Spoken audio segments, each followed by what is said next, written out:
Centuries ago, humanity came breathtakingly close to unlocking the universe's deepest secrets. The answers were written down, but then they were lost. This is the story of the great libraries of the ancient world, the silent fortresses that guarded our earliest scientific mastery. By the end of this journey, you will understand exactly how fragile scrolls and dedicated scribes saved the foundational ideas that built our modern world. We will uncover how a single fire could erase millennia of progress, and how knowledge smuggled along desert trade routes sparked new golden ages. What forgotten discovery do you hope was saved from the ashes of time? These were not quiet halls of books, but vibrant, humming centers of thought. In the ancient world, a library was a living institution, the intellectual heartbeat of an empire. Its mission was breathtakingly ambitious: to collect every known text from every known culture.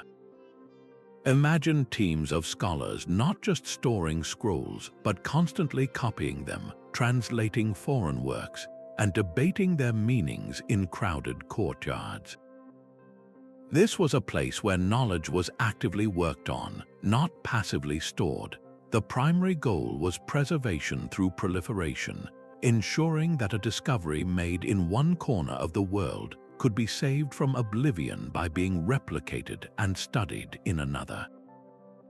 This foundational role made the great libraries the primary engines for safeguarding scientific thought. Without these centralized hubs, the delicate threads of early mathematics, astronomy, and medicine would have had no loom on which to be woven together. They became the sole repositories for humanity's first great attempts to understand the cosmos, a function whose importance would soon be tested by the relentless pressures of time and conflict. At the heart of this ancient knowledge network stood its greatest achievement, the Library of Alexandria. It was more than a building, it was an idea given physical form, a beacon of learning in the Hellenistic world known as the Mauseon, or the Shrine of the Muses. The Ptolemaic dynasty, ruling from Egypt, pursued an almost unimaginably ambitious goal: to gather a copy of every single book in the known world. They employed methods that were aggressive even by today's standards, authorizing officials to board every ship that docked in their bustling port. Any scroll found on board was confiscated, copied by teams of scribes, and then the copy was given back to the owner while the original was added to the library's ever-growing collection. This relentless acquisition policy created an unprecedented concentration of human understanding. Within its walls resided the foundational texts of geometry from Euclid, the astronomical calculations of Aristarchus, who proposed a heliocentric solar system, and the detailed medical studies of Herophilus, who pioneered human anatomy through dissection. The sheer scale of this collection, estimated to hold hundreds of thousands of scrolls, set a precedent. It proved that knowledge could be centralized and protected on a grand scale, a powerful idea that would echo through the centuries and inspire other great centers of learning to rise. But such a grand intellectual project could not survive on ideas alone. It required immense wealth and the unwavering protection of the powerful. The great libraries were not just built by scholars, they were funded and fiercely guarded by kings and emperors. These rulers understood that knowledge was a form of power, and they invested in its preservation as a strategic resource for their empires. Consider the Assyrian king Ashurbanipal, who ruled from the city of Nineveh. He was not a passive benefactor, he was a passionate collector. He dispatched scribes across his vast domain with a royal command to gather every text they could find, from medical treatises and astronomical observations to rituals and epic poetry. He personally curated his collection, creating a library that was, in effect, a state-sponsored archive of all known Mesopotamian knowledge. His motives were complex. Yes, it brought immense prestige, cementing his legacy as a wise and cultured ruler. But it was also deeply practical. Those clay tablets held agricultural techniques, engineering principles, and medical remedies that could strengthen his empire, improve crop yields, and keep his armies healthy. This created a powerful symbiosis. Royal power provided the security and resources for knowledge to flourish, and that accumulated knowledge, in turn, gave the empire a technological and administrative edge. The survival of these intellectual havens always hinged on this delicate alliance between the throne and the scroll, a partnership that would be tested time and again. Yet this entire system of preservation rested on the shoulders of a single, dedicated figure, the scribe. Day after day, in quiet scriptoriums lit by oil lamps, these men performed the painstaking work of replication. Their world was one of papyrus and ink, of hunched shoulders and aching hands, as they copied every character, every diagram, every nuanced argument by hand. Without their silent labor, any text, no matter how brilliant, possessed just one fragile point of failure. A single fire, a single flood, or the simple decay of papyrus could erase a discovery forever. But these scribes were far more than human photocopiers. Their training was intensely rigorous, demanding not just flawless penmanship, but often a deep comprehension of the material they transcribed. Imagine a scribe tasked with copying a complex geometric proof from Euclid. He had to understand the logic, to correctly interpret and redraw intricate diagrams of circles and angles, ensuring the copied text would be just as valid and useful as the original. This intellectual engagement transformed their work from mere duplication into active guardianship. They were the human engines that powered the entire preservation machine, their quiet dedication forming the very lifeblood that kept ancient scientific mastery circulating through the centuries. Now let us see this vital process in action as we follow the perilous journey of one specific text. The story of Archimedes, the brilliant Greek mind, perfectly captures this fragile dance between preservation and oblivion. His genius produced treatises on mathematics and mechanics that were centuries ahead of their time. Works like the Method of Mechanical Theorems laid out ideas that foreshadowed calculus, a branch of mathematics that would not be formally invented for another 2,000 years. These original Greek texts were copied and revered, their scrolls carefully stored in the great libraries of the Mediterranean world.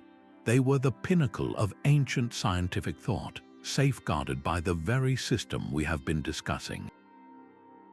But then the unthinkable happened. The knowledge they contained was so advanced, so distant from the concerns of a later era, that it nearly vanished forever. Centuries after Archimedes' death in the Middle Ages, a scribe was faced with a common problem, a shortage of parchment. He came across a copy of Archimedes' work, and in a decision born of pure practicality, he made a fateful choice. He scrubbed the ink from the pages, folded the sheets, and wrote over them to create a prayer book. This recycled book is known as a palimpsest, a word meaning scraped again. The brilliant mathematics of Archimedes were literally erased to make room for religious texts. This single act is a stark testament to the fragility of knowledge, a moment where utilitarian needs nearly extinguished a scientific revolution. For hundreds of years, the Archimedes palimpsest sat in libraries, its secret hidden in plain sight. Scholars who examined it saw only the prayers on the surface. It was not until the 20th century that historians began to suspect what lay beneath. The real rescue mission, however, began at the dawn of the 21st century. Using advanced imaging technologies developed for satellites and medical scanners, a team of scientists and scholars embarked on a digital excavation. They employed multispectral imaging, a process that uses different wavelengths of light to see beneath the surface ink. They painstakingly photographed every page, and through complex computer processing, the ghostly traces of Archimedes' original writing began to emerge from the shadows. The recovered text was nothing short of revolutionary.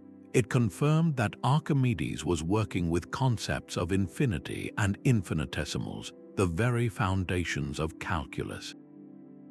He was calculating areas and volumes using methods that would not be rediscovered until the time of Newton and Leibniz. The world had to wait 2 millennia to catch up to a single mind from antiquity. This one book, this palimpsest, demonstrates the entire narrative in a single, powerful object. It shows the initial success of preservation, the terrifyingly close call with permanent loss, and the modern miracle of recovery. It forces us to ask a difficult question: how many other masterpieces shared the same fate as Archimedes' work, but without a team of dedicated experts to bring them back from the brink? While the Archimedes palimpsest lay hidden in a monastery, a different kind of rescue mission was unfolding half a world away. In the 8th century, the newly founded city of Baghdad was transforming into the world's intellectual capital. The Abbasid caliphs, ruling a vast and diverse empire, made a decision that would reshape history. They established the Beit al-Hikmah, the House of Wisdom. This was far more than a repository for books. It was a colossal, state-funded translation bureau, a living crossroads of global knowledge. The caliphs dispatched agents with vast sums of gold to seek out and acquire every scientific and philosophical manuscript they could find from the fallen empires that preceded them. Cargoes of Greek, Persian, and Sanskrit texts flowed into Baghdad, creating a mountain of untranslated wisdom. The real work began in its bustling halls, where a new class of scholar, the translator, became the hero of this story. These were not mere linguists, they were intellectual pioneers. A scholar like Hunain ibn Ishak would sit with a stack of Greek medical texts by Galen, translating them not word for word, but concept for concept into Arabic, ensuring the complex ideas of anatomy and treatment were perfectly preserved and made accessible. This was a systematic, industrial-scale effort to absorb the entire scientific legacy of the ancient world. They translated the geometric proofs of Euclid, the astronomical models of Ptolemy, and the medical encyclopedias of the Persians. In doing so, they performed a remarkable act of preservation. When the original Greek texts were lost to time, war, or decay in their homelands, it was the Arabic translations from the House of Wisdom that survived. This was not a static preservation like placing a scroll on a shelf. It was dynamic and creative. Arab and Persian scholars did not just save these texts, they studied them, debated them, and then corrected and expanded upon them. They refined the astrolabe, advanced algebra, and established the foundations of modern medicine. The knowledge of the ancients was not frozen in time. It was given a new language and a new life, setting the stage for its eventual journey back into Europe centuries later. The House of Wisdom stands as a powerful testament to a simple truth, that knowledge knows no single homeland. Its survival depends on its ability to travel, to be translated, and to find a new generation of custodians. Yet the great libraries were not isolated islands of intellect. They were connected by a sprawling, living network of trade routes that stretched for thousands of miles. Along these dusty paths, camel caravans carried far more than silk, spices, and precious stones. They transported the most valuable cargo of all, knowledge. Tucked away in saddlebags, carefully wrapped against the elements, were bundles of scrolls and codices. These were the informal distribution channels for the world's scientific mastery, a slow but steady circulatory system for ideas. A merchant, for instance, might carry a Greek text on astronomy from a library in Constantinople to a scholar in the bustling markets of Samarkand.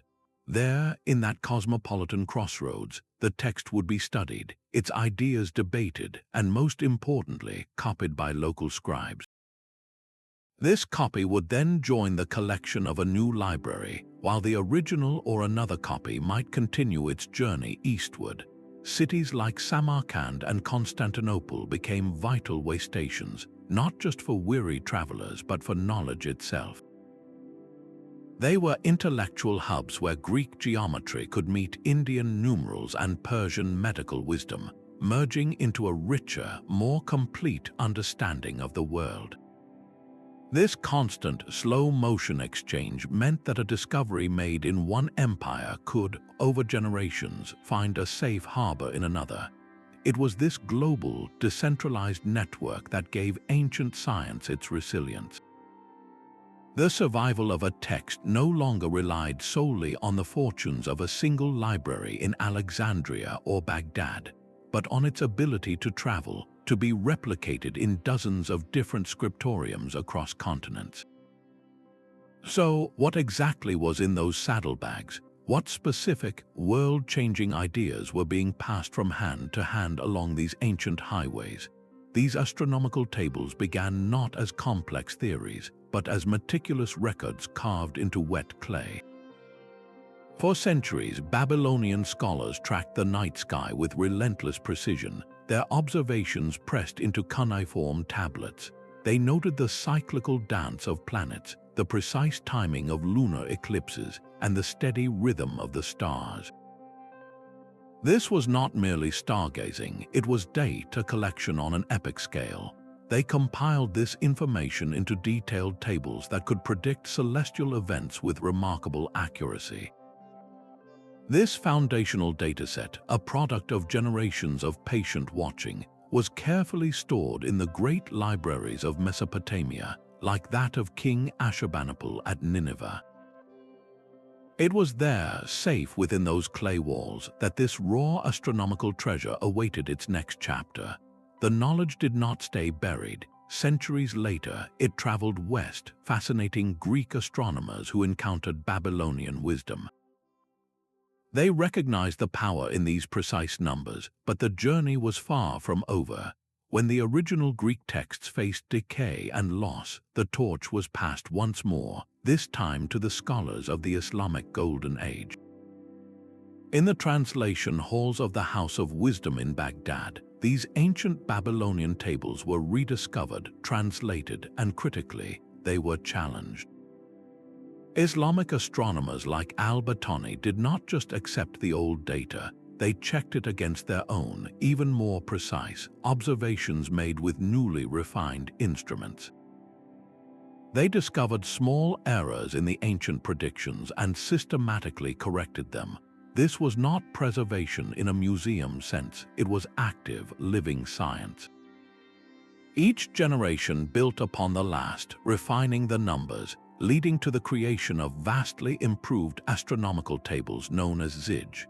These new tables revolutionized timekeeping, giving the Islamic world incredibly accurate calendars, and they transformed navigation, allowing sailors to traverse open seas with greater confidence by using the stars as a reliable guide.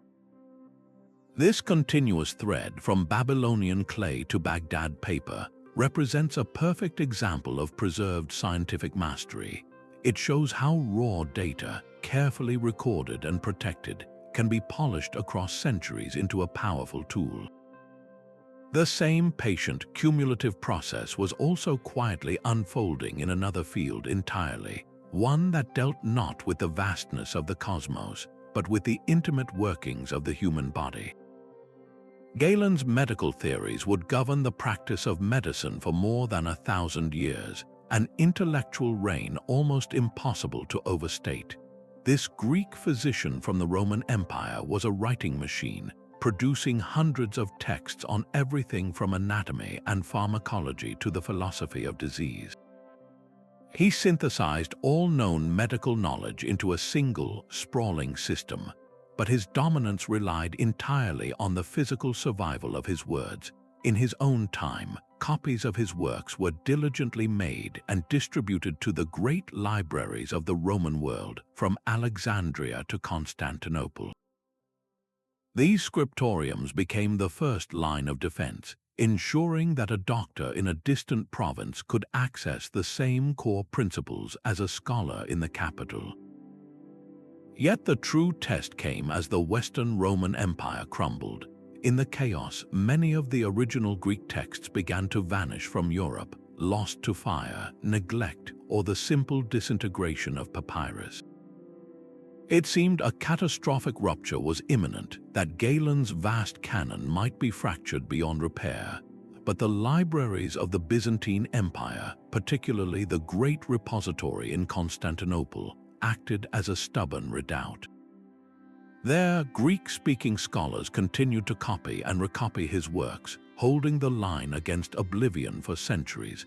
Meanwhile, a parallel salvation was underway in the East. As you learned earlier with the House of Wisdom, teams of translators were busy rendering Galen's complex Greek into elegant Arabic. When a text was lost in its original language, its Arabic double, safe in a library in Baghdad or Damascus, ensured the ideas lived on. This created a powerful redundancy. Galen's legacy was no longer stored in one place or one language. It was mirrored across a network of libraries spanning continents and cultures. Centuries later, when European scholars in places like Salerno and Toledo began to thirst for the lost knowledge of the ancients, they found it not in the forgotten libraries of their own past, but in the Arabic translations preserved by their Eastern counterparts.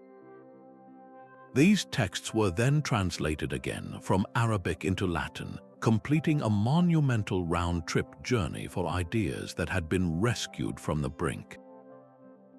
This is the library's ultimate role as a failsafe, a system of intellectual backup that ensures a single point of failure does not doom an entire field of science. The resilience of this network, however, was about to face its most brutal and fiery test. The very materials that held this ancient wisdom were locked in a silent, slow battle with time itself.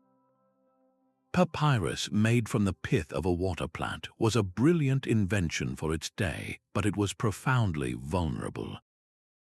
In the dry heat of the Egyptian desert, a papyrus scroll could last for centuries, but expose it to the damp air of the Mediterranean or a single flood, and the organic fibers would absorb that moisture, becoming a breeding ground for mold until the entire text crumbled into dust. Parchment crafted from treated animal skins offered a more robust alternative. It could be folded into book form, written on both sides, and was far more resistant to tearing. But its durability came at a staggering cost. Producing a single copy of a long text, like one of Galen's medical encyclopedias, might require the skins of an entire herd of sheep or calves. This made parchment books immensely expensive, treasures that only the wealthiest institutions or individuals could afford to commission. Beyond the inherent weaknesses of the medium, texts faced a constant onslaught from everyday threats. Insects, particularly bookworms, would literally eat their way through the pages, leaving tiny, meandering tunnels that severed words and destroyed diagrams. Spilled wine, oily fingers, and the simple friction of being unrolled and re-rolled could gradually erase a critical passage. This meant that preservation was not a one-time act of storing a scroll on a shelf. It was a relentless race against decay, a cycle that demanded constant vigilance. The only true way to save a text from this inevitable physical decline was to recopy it again and again before the original became too damaged to read. This is where the great libraries proved their worth beyond measure. They were the only entities with the sustained financial resources to fund these endless copying campaigns. They maintained scriptoriums as permanent, dedicated workshops, employing teams of scribes whose sole job was to perpetually renew the library's collection, creating new copies from old ones before the originals were lost. Without this institutional engine driving the reproduction of knowledge, the fragile physical vessels would have succumbed, taking their priceless contents with them into permanent darkness. The sheer organizational power required to manage this monumental task was the next critical layer of defense. Without a system to navigate them, those vast collections of scrolls would have been little more than intellectual labyrinths. Imagine a scholar arriving at the Library of Alexandria, tasked with finding every known text on human anatomy. Before him stood shelf after shelf, room after room, containing hundreds of thousands of scrolls, all looking nearly identical from the outside. There was no title printed on a spine, no table of contents. To find a specific work, he would have to rely on rumor, memory, or the exhausting process of unrolling scroll after scroll, a search that could take weeks and might still fail. This was the fundamental problem. A library could possess every scientific masterpiece in the world, but if no one could locate them, that knowledge was functionally lost. The sheer, chaotic mass of information threatened to collapse under its own weight. The solution to this crisis did not come from a king or a conqueror, but from a poet and scholar named Callimachus. He looked upon this sea of scrolls and saw not chaos but a universe that needed a map. His response was to create the Pinakes, or the tables. This was not just a simple list. It was a monumental work of intellectual architecture, a catalogue so comprehensive it filled 120 scrolls all by itself. Callimachus and his team did the painstaking work of examining virtually every scroll in the library's collection. They recorded the author's name, the title of the work, the number of lines it contained, and a brief summary of its contents, but the true genius was in the organization. He did not just list the scrolls in the order they were acquired. He arranged them by subject, dividing all of human knowledge into broad categories like rhetoric, law, and of course, the sciences. Within each category, works were grouped by author. For the first time, a scholar interested in, say, astronomy could go to the Pinakes, find the relevant section, and see a list of every available text by Ptolemy, Aristotle, and others. This transformed the library from a storage warehouse into a searchable database. It enabled a new kind of scholarship, one based on comparison and synthesis. A medical researcher could now systematically pull every text on a specific disease, compare treatments described by Greek, Egyptian, and Persian physicians, and arrive at a more complete understanding. This act of cataloging was a scientific achievement in its own right, a meta-mastery that gave structure to the world's knowledge. The Pinakes created an organized network of information, ensuring that a discovery did not just exist, but could be found, connected, and built upon by generations to come. While the great libraries of antiquity relied on royal power, a far more humble and resilient system was quietly taking root across Europe. In the centuries following the collapse of the Roman Empire, as political order fractured and cities crumbled, the centers of preservation shifted from bustling metropolitan hubs to remote, fortified monasteries perched on lonely cliffs and nestled in deep valleys. Here, within thick stone walls, the intellectual legacy of the ancient world found an unlikely sanctuary. The heart of this sanctuary was the scriptorium, a single, often chilly room where the only sounds were the scratch of a quill, the slow breath of a monk, and the occasional soft sigh of a page being turned. These men were the new scribes, and their mission was one of profound devotion. Their primary task was, of course, the replication of sacred scripture and theological works, but their labor extended far beyond the walls of the church. Tucked among the prayer books and psalters were precious copies of works by Aristotle, Euclid, Galen, and Archimedes. A monk might spend his morning meticulously illuminating a biblical scene in gold leaf, and his afternoon carefully transcribing a Greek geometric proof or a Roman treatise on agriculture. This was not seen as contradictory. For them, all knowledge, whether it explained the movements of the planets or the properties of plants, was a reflection of divine creation and thus worthy of preservation. The Abbey of St. Gall in modern-day Switzerland stands as a perfect example. Its library, planned from its very foundation, became a treasure chest of classical learning, safeguarding texts that had vanished from the rest of Europe. The survival of these works was a testament to a new kind of endurance, one born not of imperial ambition, but of quiet, unwavering faith. This daily, devotional act of copying created a fragile but unbroken bridge across the turbulent centuries of the early Middle Ages. What kind of world would have emerged if these monastic scribes had decided that the works of pagan scientists were not worth the costly parchment and their precious time? Their quiet dedication in the scriptorium ensured we never had to find out, saving the seeds of reason that would one day blossom into the Renaissance. Hunain ibn Ishak's method was a revolution in itself. He did not simply exchange Greek words for Arabic ones, a process that could easily distort a complex medical term or a subtle philosophical argument. Instead, he immersed himself in the underlying concepts. Before translating a single line of Galen's work on anatomy, Hunain would seek out every available manuscript, comparing different copies to compile the most accurate version of the original text. He consulted with living physicians and scientists to ensure he fully grasped the procedures and ideas being described. Only then, with the science itself understood, would he begin the delicate task of rendering it into clear, precise Arabic. This was an act of deep scholarship, not mere transcription. He was rebuilding the bridge of knowledge stone by stone, ensuring it could bear the weight of future discovery. His translations became the new standard, so revered for their clarity and accuracy that they supplanted earlier, clumsier attempts.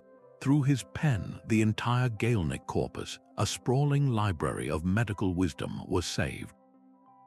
But his focus extended far beyond medicine. He and his team, which often included his own son and nephew, took on the monumental task of translating Aristotle. They gave the Arabic-speaking world access to Aristotle's works on logic, physics, and ethics, preserving the very tools of rational inquiry. Think of the chain of custody here. A text by Aristotle, written in Greek and stored in a library in Alexandria, might crumble to dust, but its double, a carefully translated Arabic version created by Hunain in Baghdad, would survive. This version could then be copied and recopied, traveling to libraries in Damascus, Cairo, and Cordoba. The original voice of the philosopher was lost, but his ideas, his logic, his entire system of thought lived on in a new tongue. This was not a passive act of preservation. These scholars were curators and critics. When they encountered an error in an ancient text, they noted it in the margins. When they found a concept that could be expanded, they wrote their own commentaries, building directly upon the Greek foundation. They were not just saving old books, they were keeping a conversation alive across 7 centuries. The survival of foundational works by Hippocrates, Plato, and so many others is a direct result of this intellectual devotion. The great libraries provided the vault, but scholars like Hunain ibn Ishak were the master craftsmen who carefully repaired and reinforced the treasures within. Their work ensured that the empirical spirit of Greek science did not fade into legend but was instead passed forward, a lit torch in the darkness, waiting for the world to be ready to see by its light once more. Fire is the enemy of memory. All the careful copying, the painstaking translations, the generations of observation could be undone in a single night of flames. The most famous of these tragedies was the burning of the Library of Alexandria, a story often simplified into a single act of arson. The truth is far more complex and devastating. The library did not fall in one great fire, but suffered a long, slow death by 1,000 cuts. It endured centuries of neglect, accidental fires during Julius Caesar's civil war, and targeted purges by rulers who saw its collection of foreign knowledge as a threat. With each blow, unique scrolls vanished forever. The final loss was not a building collapsing, but the gradual dissolution of the institution itself, the dispersal of its scholars, and the end of the state funding that kept its scribes employed. The cumulative effect was the same as a single, catastrophic blaze. Entire worlds of thought were erased. We know the names of some of the authors who were lost, like the astronomer Aristarchus, who argued the Earth revolved around the Sun. His original work on the sizes and distances is gone. We only know of his radical idea because another writer, Archimedes, mentioned it in a surviving text. How many other revolutionary thinkers vanished without even that echo? This pattern of destruction repeated itself across the globe. Centuries later, in 1258, the Mongol army under Hulagu Khan besieged Baghdad. When the city fell, the House of Wisdom was utterly destroyed. Its libraries were ransacked, and countless manuscripts were thrown into the Tigris River. Legend says the river ran black with the ink of countless books and red with the blood of the scholars slain. This was not merely the loss of a building, it was a targeted attack on the very intellectual heart of an empire. The translations of Hunain ibn Ishak, the astronomical tables of al-Battani, centuries of accumulated research, all were lost or scattered to the winds. Then, in 1453, came the sack of Constantinople. For 1,000 years, the city's imperial libraries had acted as the last great vault of the Greek and Roman world, preserving original texts that had long since vanished from the West. When the Ottoman armies broke through the walls, those libraries were looted and burned. Priceless codices, the final surviving copies of classical plays, historical chronicles, and scientific works, were used as fuel for campfires or sold off as scrap parchment.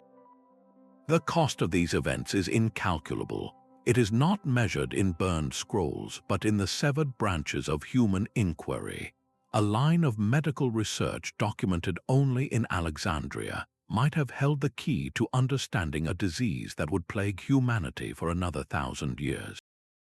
A unique mathematical text destroyed in Baghdad could have contained a formula that would have accelerated the development of physics by centuries. Each lost library was a universe of potential discoveries, and its destruction set a timer on human progress, a delay we can never truly quantify. Euclid's Elements is a book that refused to die. Composed around 300 BC within the intellectual ferment of Alexandria, this 13-volume work was not a list of discoveries, but a monumental proof that the universe could be understood through pure logic. It began with a handful of simple, self-evident truths, 5 postulates so clear they seemed unassailable. From a point, a straight line can be drawn to any other point. All right angles are equal. From these humble beginnings, Euclid built an entire cosmos of certainty, proposition by proposition, proving each new theorem solely from the ones that came before. The library at Alexandria recognized its genius immediately. Here was the ultimate tool for training the mind, a system of thought so robust and self-contained that it became the gold standard for mathematical education. Scribes in the library's scriptoriums worked tirelessly to produce copies, ensuring this new method of reasoning would spread across the Hellenistic world. But when Rome fell and the Greek originals began to crumble into dust across Europe, the fate of the Elements hung in the balance. Its salvation came from the East. In the House of Wisdom, scholars saw past the foreign language to the perfect architecture of its logic. They translated it not just word for word, but concept for concept, preserving the intricate chain of proofs in elegant Arabic. This was not a mere act of rescue, it was an act of reverence. The text, now known as Kitab al-Astuqasat, became a cornerstone of Islamic science, its geometric principles applied to everything from architecture to astronomy. Then, centuries later, when European scholars in the great translation centers of Toledo and Sicily began to search for the lost wisdom of the Greeks, they found Euclid waiting for them, not in the original Greek, but in the meticulously preserved Arabic versions. They translated it again, this time into Latin, completing a journey that had spanned continents and cultures. Why did this single text survive when so many others vanished? Its logical structure was its greatest armor, because each theorem was built so perfectly upon the last. A single surviving copy was a complete intellectual universe. A scholar in a medieval monastery, a geometer in Baghdad, or a student in Renaissance Italy could all open the same book and be led down the same irrefutable path of reason. It became a staple of every serious library collection because it was more than a book. It was the very model of how to think. For over 2,000 years, the Elements has been the silent, steady foundation upon which countless scientific revolutions were built, a testament to the power of an idea so perfectly constructed that it could outlast empires. Alchemy's cryptic symbols and strange apparatus might seem like the very opposite of modern science, yet these ancient practices were quietly building the bedrock of chemistry. Deep within the great libraries, alongside the precise geometry of Euclid and the astronomy of Ptolemy, sat scrolls and codices filled with allegorical dragons, swirling planets, and recipes for transformation. These were not idle fantasies. They were detailed laboratory notes written in a coded language to protect valuable secrets and to convey spiritual ideas. An alchemist in Alexandria or medieval Baghdad would record every step of a procedure, the exact heating of a mixture, the color changes in a flask, the unexpected residue left behind after a reaction. They were conducting rigorous, repeatable experiments, and they were writing everything down. The library's role was to safeguard these strange and vital records. Scribes meticulously copied texts like the works of Zosimos of Panopolis or the later writings of Jabir ibn Hayyan, ensuring that the raw data of countless failed and successful experiments was not lost. For generations, scholars in library courtyards pored over these manuscripts, debating the meaning of the emerald tablet or trying to replicate a recipe for creating a brilliant purple dye. They believed they were on a path to spiritual and physical perfection, seeking the philosopher's stone that could transmute base metals into gold. That ultimate goal remained forever out of reach, a mystical dream.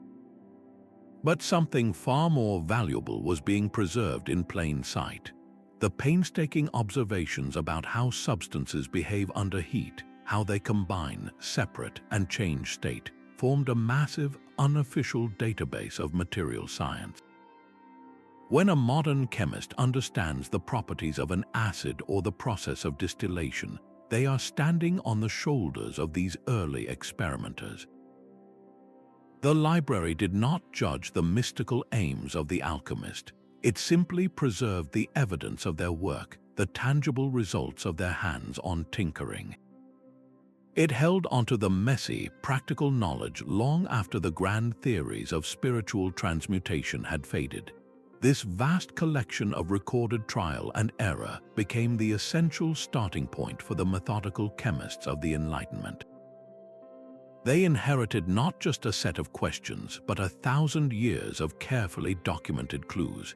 Yet the most revolutionary mathematical idea of all was born from the concept of nothing. In ancient India, mathematicians were grappling with the limitations of their number systems, and in doing so, they gave the world a gift of incalculable value, the decimal system and the number zero.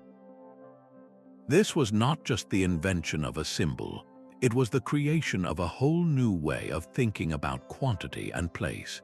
Before this, representing a number like 105 was clumsy, often requiring cumbersome notations. The Indian system introduced a place value where the position of a digit determined its value, and a dot, a sunya, meaning void or empty, acted as a placeholder to distinguish 10 from 100 or 105 from 1050. This sunya would evolve into the zero we use today. These groundbreaking ideas were not kept secret. They were meticulously written down in scholarly texts, the most famous being the Brahmasphutta Siddhanta, or the opening of the universe, composed by the brilliant astronomer Brahmagupta in the 7th century. In this work, he didn't just use zero as a placeholder, he defined it as a number in its own right. He laid out rules for arithmetic with zero, stating that a number multiplied by zero is zero, and that a number minus zero remains itself. His text became a cornerstone of Indian mathematics, copied and preserved in temple libraries and centers of learning. For an idea to survive, it must travel. The bustling trade routes connecting India to the Middle East carried more than spices and textiles. They carried these revolutionary manuscripts. When Islamic scholars in Baghdad's House of Wisdom encountered these Indian texts, they immediately recognized their profound power.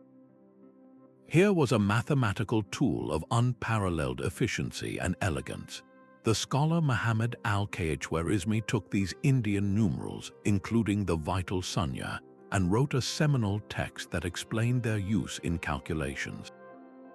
His work was so influential that when it was later translated into Latin in Europe, his name, al-Khwarizmi, became the root of the word algorithm. His book title, On the Calculation with Hindu Numerals, gave us the word algebra. The journey of these ideas was entirely dependent on the chain of libraries that preserved them at every stage. The original Indian texts, safeguarded in their own repositories, were translated in Baghdad. The Arabic works of al-Khwarizmi and others were then copied and stored in libraries from Cordoba to Cairo. Centuries later, when European scholars sought this advanced knowledge, they found it not in the East, but in the Arabic language libraries of Spain and Sicily. They translated these texts into Latin, and from there, the decimal system and zero spread across the continent, slowly replacing the inefficient Roman numerals. This entire epic, from the sunya on an Indian palm leaf to the zero in a European ledger, was facilitated by libraries acting as way stations for knowledge. They ensured that a concept born from nothing could become the foundation for everything, from the simplest market transaction to our most complex explorations of physics and computer science. What other invisible frameworks born in one culture and perfected in another are we still using today without knowing their extraordinary journey? Hero of Alexandria was a master of mechanical miracles. He designed a device that opened temple doors automatically using steam pressure, created a coin-operated vending machine that dispensed holy water, and built a wind-powered organ. These were not just clever toys, they were demonstrations of profound principles of pneumatics and mechanics. His detailed instructions for building them, recorded in works like Pneumatica, were essentially the world's first engineering textbooks. These scrolls did not simply describe what he built, they explained the how and the why, laying out the physics of air and water pressure that made the magic work. Imagine the fate of such a revolutionary text in a world without libraries. A single copy in a private workshop could easily be lost to a fire or discarded as a curiosity. But the great libraries of the Hellenistic world recognized the value in these practical manuals.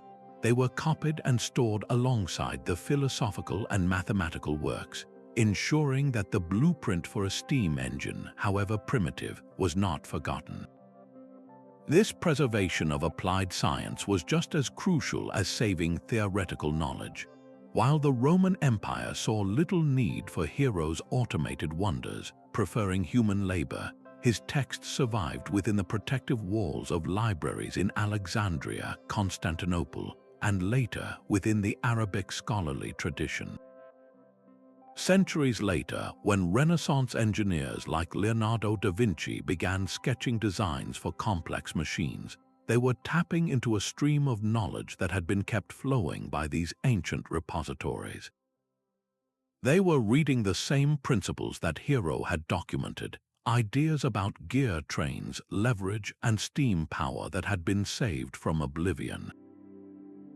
The library ensured that the spark of a technological idea could be banked in the ashes of history, ready to be fanned into flame by a future generation.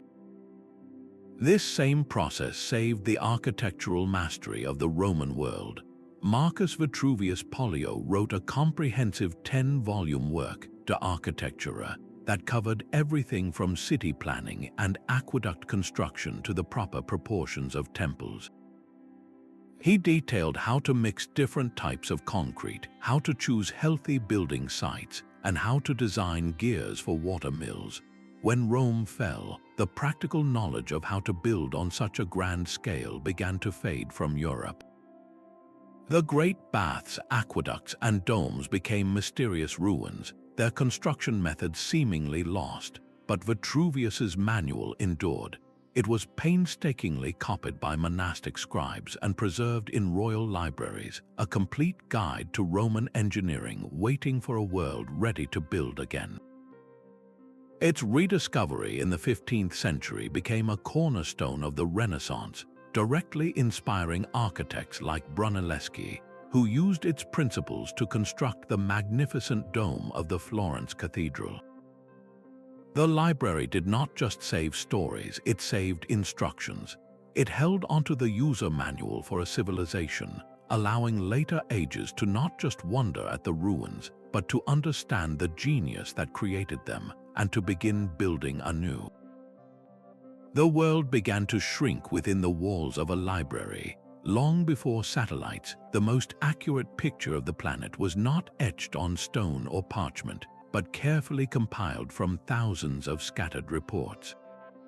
This was the monumental task undertaken by the scholar Claudius Ptolemy in the 2nd century.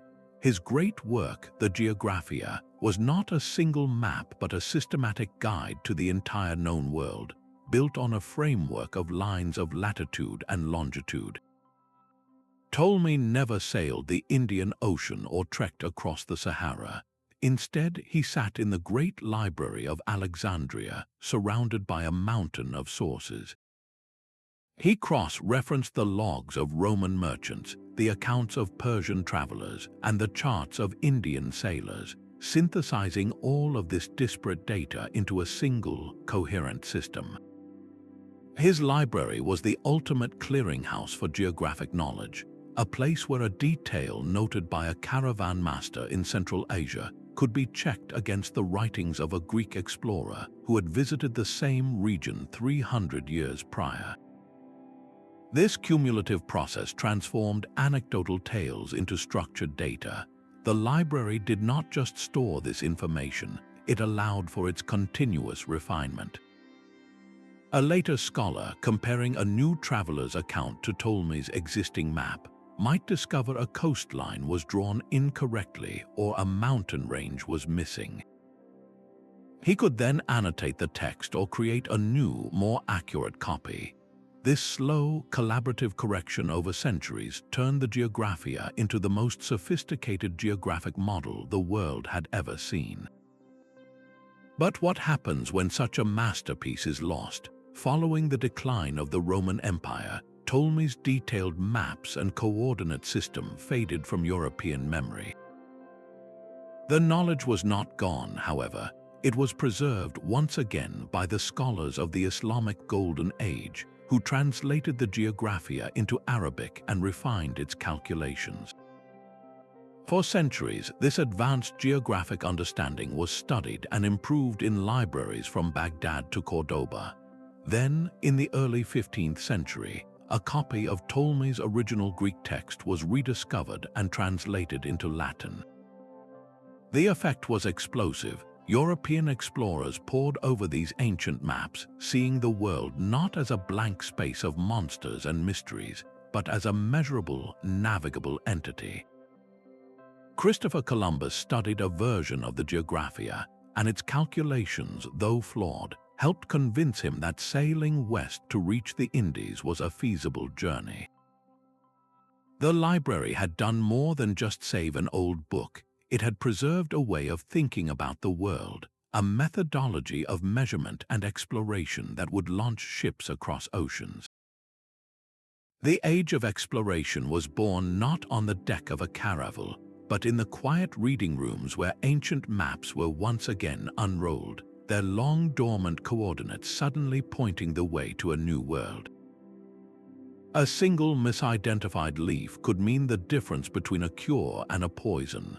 This was the high-stakes reality that made herbal texts among the most precious and practical documents in any ancient library. Within their pages lay beautifully detailed illustrations of roots, flowers, and berries, accompanied by precise instructions for their use. The most influential of these was De Materia Medica, written by the Greek physician Dioscorides in the 1st century. This was not a theoretical work, it was a field guide and a pharmacopoeia describing over 600 plants and their applications. He explained which root could soothe a burn, which berry could ease a cough, and how to properly prepare a poultice to reduce swelling. The survival of this knowledge was entirely dependent on the library system. Scribes meticulously copied not just the text, but the intricate, hand-painted illustrations, ensuring that a healer in a distant Roman province or a later medieval monastery could visually identify the correct plant with confidence. This created a continuous thread of applied botanical knowledge that stretched for over 1,500 years. Think of a medieval monk in a monastery garden, a living copy of De Materia Medica open on a wooden stand. He is comparing the veined pattern on a leaf in his hand to the painted image in the book, confirming he has the right herb before brewing a tea for a sick brother. This direct, hands-on use is what separated these texts from more abstract scientific works. They were tools for daily life, and their constant replication in libraries meant that a proven remedy discovered in ancient Greece could still be accurately prepared in Renaissance Italy. The library acted as a collective memory for the healing arts, ensuring that generations of practical experience were not forgotten but were instead built upon, one carefully copied page at a time. The human voice can carry a story for generations, but it struggles with the square root of two. Oral traditions are magnificent vessels for myth, for epic poetry, for the shared history of a people, all flowing and adapting with each new storyteller. This fluidity is their strength, but it is also their fatal weakness when faced with the rigid demands of science. A complex geometric proof, a precise astronomical measurement, or a detailed recipe for a medicinal compound cannot survive a game of telephone across centuries. Each retelling introduces the potential for a small error, a forgotten step, a misremembered number. One decimal point out of place, and a life-saving formula becomes a deadly poison. One misdrawn angle and an entire architectural principle collapses. Science is, by its very nature, cumulative and specific. It builds brick by brick upon a foundation of verified facts, and those bricks must be perfectly shaped. An oral tradition is a river constantly changing its course. Science requires a stone foundation. This is the profound chasm that only the written word could bridge. By committing an observation or a formula to papyrus or parchment, a scholar created a fixed point of reference. A discovery made in one generation could be picked up by a scholar 500 years later, and they would both be looking at the same diagram, the same numbers, the same logical sequence of words. This stability allowed for verification, for criticism, and most importantly, for progress. You could not prove Euclid wrong by saying your teacher told you a different version. You had to engage with the text itself, the permanent record. The great libraries were the ultimate expression of this shift. They were the collective, external hard drive for humanity's most fragile and precise ideas, providing the stable, verifiable written foundation without which the slow, collaborative project of science would have been impossible. The transition from the fluidity of speech to the permanence of the page was not just a change in medium. It was the moment we learned how to build a ladder to the stars, one solid, documented rung at a time. This new model of learning was born directly from the legacy of the ancient libraries. The first universities in Bologna, Paris, and Oxford were not built from scratch. They were the logical evolution of those great collections of knowledge. In essence, these medieval universities functioned as libraries with attached classrooms. The entire curriculum was built upon the very texts that had been so painstakingly preserved for centuries. The scientific mastery saved on parchment in Alexandria, Baghdad, and Constantinople now became the standard textbooks for a new generation of European scholars. A student at the University of Paris in the 13th century would not learn medicine from local folklore. He would study the translated works of Galen and Avicenna, the Arabic scholar whose own encyclopedias were built upon the Greek foundation. A budding astronomer at Oxford would grapple with the same Ptolemaic models that had been refined in the House of Wisdom. The lecture hall was simply the place where these preserved texts were read aloud, debated, and explained. Without that foundational library of rescued knowledge, the university would have had nothing to teach.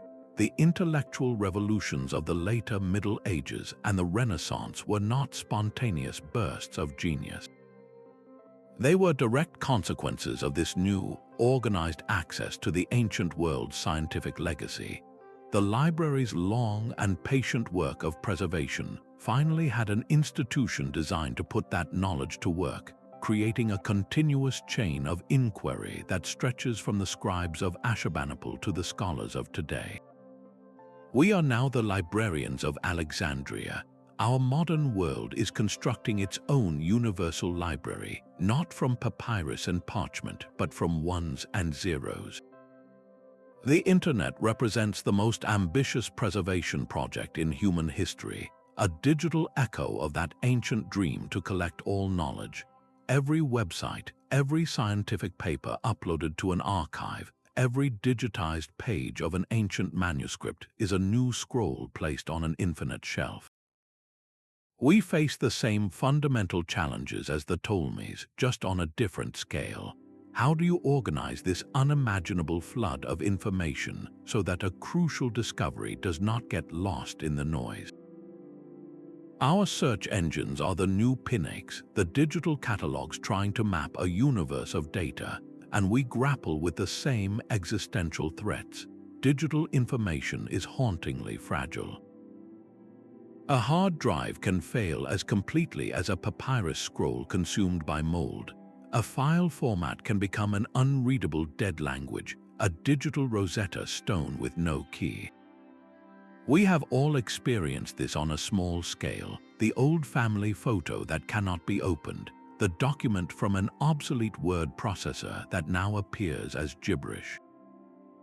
This is our version of ink fading on parchment. The most terrifying parallel is the risk of centralized loss. Vast portions of our collective knowledge now reside on the servers of a handful of corporations. A single catastrophic cyber attack, a political decision, or simply a company going out of business could erase a digital repository as completely as the flames that consumed the Library of Alexandria. We are repeating the ancient cycle, creating magnificent, vulnerable storehouses of human understanding. This reflection forces a profound question upon us. As we generate more data than any civilization before us, what is our responsibility to the future? Are we merely creating a digital ghost, a mountain of information that will be unreadable in a century, or are we building a library that can truly endure? The quiet dedication of those ancient scribes was never just a job. It was a profound moral compact with the future, a silent promise passed from one generation to the next. The kings who funded these libraries and the scholars who curated them understood something we often forget, that knowledge is not a commodity to be owned, but a sacred inheritance to be stewarded.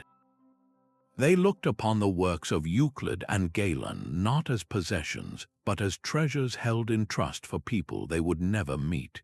This was an ethical stance, a declaration that the flame of understanding must be kept lit, no matter the cost, because its light belongs to all of humanity. Their driving force was a deep-seated duty to ensure that the hard-won mastery of their age would not vanish into the silent abyss of time, that a child born 1,000 years later could still stand on the shoulders of their giants. This sense of responsibility transformed the act of preservation from a simple administrative task into a vital civilizational project. It was the ultimate act of faith in human potential. So we must now look upon our own world and ask a difficult question. What knowledge are we, as a global society, responsible for safeguarding for the generations to come? The lessons from antiquity are clear. Preservation is not a passive act of storing data. It is an active, continuous, and deeply ethical choice.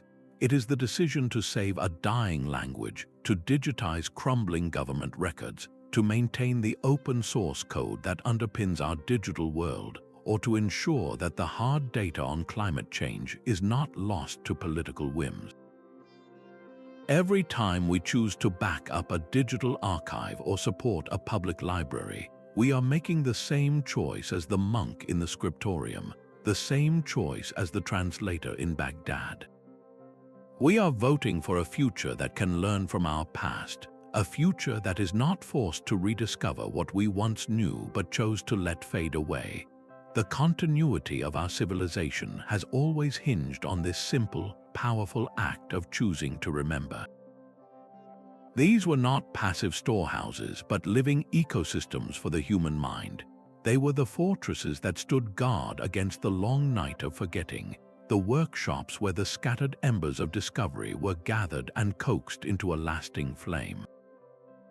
From the confiscated scrolls on the docks of Alexandria to the translated masterpieces in the halls of Baghdad, these institutions fought a relentless, multi-front war. Their enemies were not just invading armies, but the slow, silent decay of papyrus, the gnawing hunger of insects, and the creeping fog of cultural amnesia. They fought this war with the only weapons that could possibly prevail: the unbroken dedication of scribes, the sharp intellect of translators, and the organized genius of catalogers. Their ultimate victory was not in never suffering a loss, for they suffered catastrophic losses that echo through history. Their victory was in creating a resilient network, a chain of custody for ideas that stretched across continents and centuries, ensuring that even when one link broke, another held firm. This legacy is now ours to carry forward. We are the new librarians, the new scribes. The choices we make today about what to save, what to digitize, and what knowledge we deem essential will become the ancient library for a future we will never see. What story will our collection tell them? If this journey through the vaults of history has sparked your curiosity, subscribe for more deep dives into the mysteries of our past. And we would love to hear from you. Which piece of lost knowledge do you most wish we could recover from the ashes of time? Share your thoughts in the comments below.